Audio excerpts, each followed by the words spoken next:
നമ്മുടെ കുഞ്ഞുങ്ങളൊക്കെ ധാർമ്മിക മേഖലയിൽ ക്രൈസ്തവമായ ധാർമ്മികത അനുസരിച്ച് ജീവിക്കണമെങ്കിൽ എന്തുകൊണ്ട് ഞാൻ ധാർമ്മിക ജീവിതം നയിക്കണമെന്നും നമ്മൾ അവരോട് പറഞ്ഞു കൊടുക്കണം.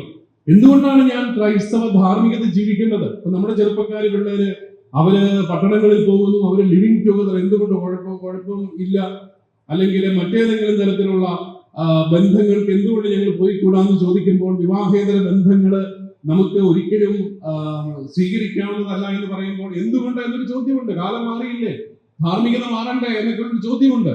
അവിടെ നമുക്ക് ഉത്തരം ഇത്ര മാത്രമേ ഉള്ളൂ: നമ്മൾ തെരഞ്ഞെടുക്കപ്പെട്ട ജനമാണ്, നമ്മൾ മിശിഹായുടെ ശരീരമാണ്, കൂദാശകളിലൂടെ വിശുദ്ധീകരിക്കപ്പെടുന്നവരാണ് നമ്മൾ.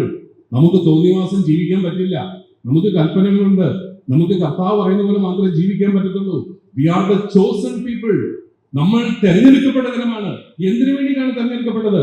ലോകത്തെ മുഴുവൻ വിശുദ്ധീകരിക്കാൻ.